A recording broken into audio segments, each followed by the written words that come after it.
সপরিবারে দেশ চালান শামীম ওসমান। আন্দোলনকারীদের সঙ্গে বসতে চাই, তাদের কথা শুনতে চাই প্রধানমন্ত্রী। পুরো খবরটি জানতে হলে ভিডিওটি শেষ পর্যন্ত দেখুন। নারায়ণগঞ্জের সংসদ সদস্য ও প্রভাবশালী আওয়ামী লীগ নেতা শামীম ওসমান তার পরিবারের সদস্যদের সহ থাইল্যান্ড চলে গেছেন। বাংলা আউটলুকের হাতে আসা নথিপত্র অনুসারে 30 জুলাই তিনি ও তার পরিবারের 5 সদস্য থাইল্যান্ড গেছেন। পরিবারের অন্য সদস্যরা হলেন শামীম ওসমানের স্ত্রী সালমা ওসমান, মেয়ে লাবিবা জোহা অঙ্গনা, ছেলে ইয়াতিনান ওসমান, পুত্রবধূ ইরফানা আহমেদ রেশমি ও নাতি জোহা ইফরাইম ওসমান আরজিয়ান। গত 29 জুলাই শামীম ওসমান সংসদ সদস্যের প্যাডে ঢাকার থাই দূতাবাসে 30 জুলাই থেকে 15 আগস্ট পর্যন্ত ভিসা চেয়ে আবেদন করেন।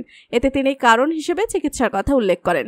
এছাড়া তিনি তার সঙ্গে সবার যাবতীয় খরচ বহন করবেন বলে আবেদনপত্রে উল্লেখ করেন। এই আবেদনপত্রের সঙ্গে শামীম ওসমান পররাষ্ট্র মন্ত্রণালয়ের একটি সুপারিশপত্র এবং বামরুন গ্রাদ হাসপাতালের অ্যাপয়েন্টমেন্টের কাগজ দাখিল করেন।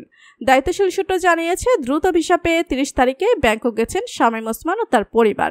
দেশের বর্তমান পরিস্থিতিতে আওয়ামী লীগ যখন সব নেতাকে মাঠে নামার নির্দেশ দিচ্ছে, তখন শামীম ওসমানের মতো প্রভাবশালী নেতার পরিবারে দেশ ত্যাগ নানা প্রশ্নের জন্ম দিয়েছে।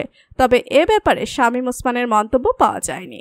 আন্দোলনরত শিক্ষার্থীদের গণভবনে আলোচনায় বসার আহ্বান জানিয়েছেন প্রধানমন্ত্রী শেখ হাসিনা। আজ শনিবার সকালে গণভবনে পেশাজীবী সমন্বয় পরিষদের কেন্দ্রীয় নেতাদের সঙ্গে বৈঠক থেকে প্রধানমন্ত্রী এই আহ্বান জানান। প্রধানমন্ত্রী বলেন, গণভবনের দরজা খোলা, আন্দোলনকারীদের সঙ্গে আমি বসতে চাই, তাদের কথা শুনতে চাই, আমি সংঘাত চাই না। এ সময় আটক সাধারণ ছাত্রদের মুক্ত করে দেওয়ার নির্দেশ দেন প্রধানমন্ত্রী। সম্মানিত দর্শক, কোটা আন্দোলন নিয়ে আপনাদের মতামত কমেন্ট করে জানান। ভিডিওটি আপনি যদি পছন্দ করে থাকেন অবশ্যই লাইক করবেন আর শেয়ার করবেন আপনার বন্ধুদের সাথে। ধন্যবাদ সবাইকে।